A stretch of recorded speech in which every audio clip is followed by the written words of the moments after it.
Olá galerinha do ensino médio, tudo bom? Nesse vídeo nós vamos tratar de mais um assunto da nossa disciplina de história, que é o mundo cristão, o poderio da igreja medieval durante a Baixa Idade Média.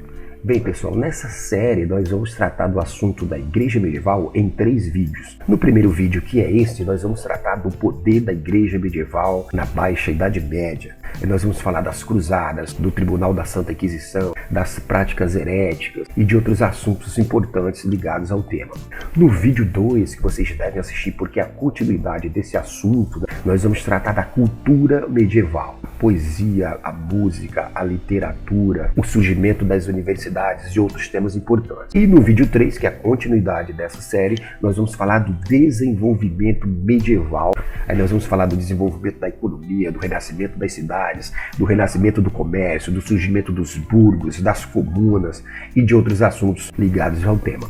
Antes de qualquer coisa, nós gostaríamos de destacar que, diante das circunstâncias da pandemia, é importante que todos nós tenhamos pelo menos 2 atitudes importantes. A primeira atitude é a de manter a alegria, o prazer e a satisfação nessa nova forma de conviver coletivamente entre amigos, familiares, vizinhos, colegas, seguindo as novas regras de convivência plural. E a segunda atitude que devemos ter é de manter o foco, a vontade de aprender, de continuar os estudos nessa nova modalidade remota, à distância, na qual a gente utiliza não só as ferramentas tradicionais, mas também novas tecnologias utilizadas para o processo de ensino e aprendizagem. Portanto, manter a alegria e a determinação para essa nova forma de aprender é importante para a continuidade dos nossos estudos. E hoje nós vamos tratar desse assunto que é muito importante, que nós temos como objetivos. Espero que vocês gostem, se inscrevam no canal, dê um like e vamos pro vídeo.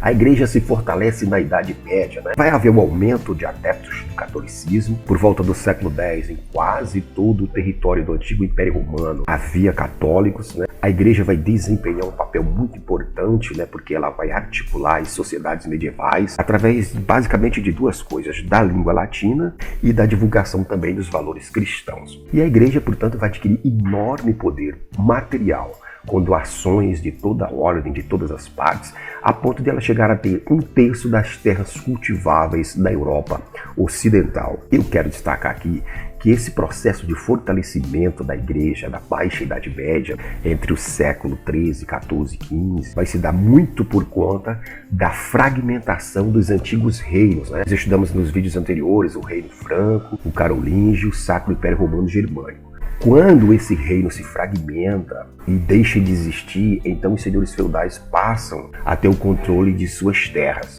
E automaticamente a figura do rei, ela vai perder autonomia, vai perder poder. E a igreja vai ocupar esse espaço. A igreja vai ocupar esse espaço de ausência de poder político. Portanto, a Europa vai se transformar num grande conjunto de feudos independentes, autônomos entre si, e automaticamente que a única instituição que terá poder e influência sobre todos esses feudos será a Igreja Católica, que se porta como uma monarquia religiosa. Portanto, ela vai ter essa enorme influência sobre esse período histórico. Isso vai dar à Igreja não só poder religioso, como vai dar a ela poder político e poder econômico, a ponto de ela chegar a ser dona de 1/3 das terras cultiváveis da Europa Ocidental. A organização do clero. O clero católico vai se organizar em clero secular e clero regular.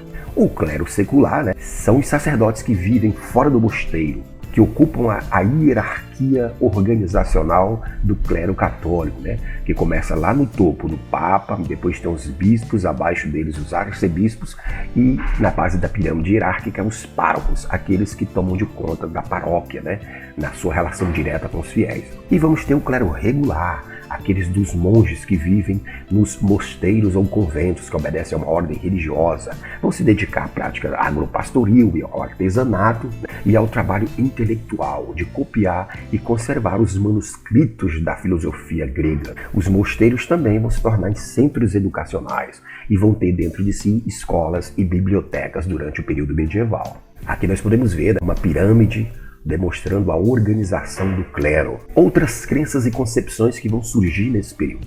Nem todos os europeus seguiam as doutrinas da igreja, apesar do poder que ela consegue no final da Idade Média, né, com a decadência do Sacro Império Romano Germânico. Vai surgir outros dogmas e outras comunidades religiosas, com adorações diversas, até de animais, de consultas a mortos, né, que é a necromancia, da prática de adivinhações, que é a cartomancia. Né. Muitas dessas heresias elas têm origens, né, nas crenças romanas orientais, germânicas ou gregas. A perseguição católica aos hereges. Os grupos hereges eles vão ser perseguidos sistematicamente pela Igreja de Roma. E a Igreja de Roma vai considerar herético qualquer concepção religiosa que seja diferente da doutrina oficial da Igreja. O arcebispo de Sevilha, ele vai ser um sujeito que vai se destacar nessa política de perseguição aos hereges. Ele vai dizer que herético era qualquer pessoa que não aceitava os ensinamentos da Igreja Católica.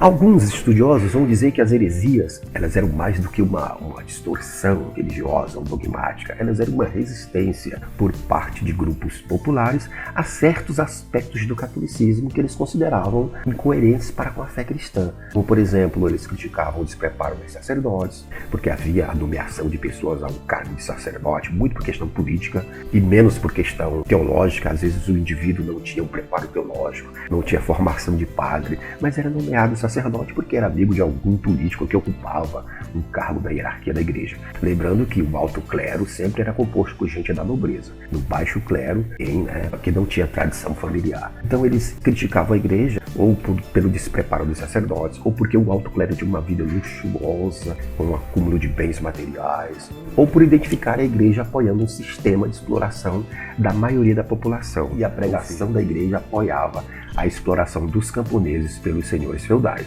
Portanto, as heresias eram uma espécie de resistência por parte dos grupos populares, aspectos do catolicismo que eles achavam incoerentes. Os tribunais da Inquisição, em virtude do crescimento das heresias, das práticas heréticas, por conta dessas críticas que nós vimos no slide anterior, o Papa Gregório IX, em 1231, vai instituir os tribunais da Santa Inquisição, que tem como missão julgar os hereges e entregá-los às autoridades do Estado para puni-los. Os condenados pela Santa Inquisição, eles eram excomungados e as punições iam desde o confisco de seus bens até a morte de fogueira. Os tribunais, eles se estenderam por toda a Europa Ocidental, França, Alemanha, Espanha, Portugal. Aqui nessas imagens nós podemos ver alguns rituais de tortura, alguns equipamentos de tortura e algumas cenas de execução de europeus considerados heréticos pelos tribunais da Santa Inquisição Católica. As cruzadas. Na Idade Média se confundia o poder do clero com o poder político, e as cruzadas, portanto, serão muito medidas tomadas por esses dois poderes, o poder religioso e o poder político. Nós vamos já entender o porquê. O que eram as cruzadas? Eram expedições militares que vão ocorrer entre o século XI e o século XIII, criadas tanto pela Igreja Católica pelos nobres feudais europeus.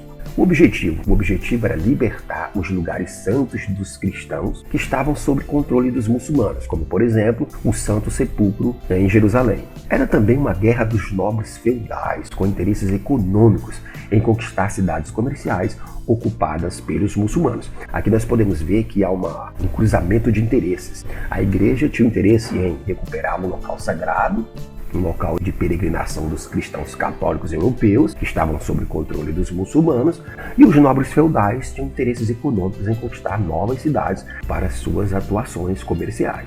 As cruzadas elas vão de 1096 a 1270, e a primeira cruzada foi a Cruzada dos Nobres, de 1096, do Papa Urbano II, feito em 1095 no Concílio de Clermont, início da Guerra Santa contra os muçulmanos. De 1096 a 1270 foram organizadas 8 cruzadas ao Oriente Médio. Houve também expedições populares.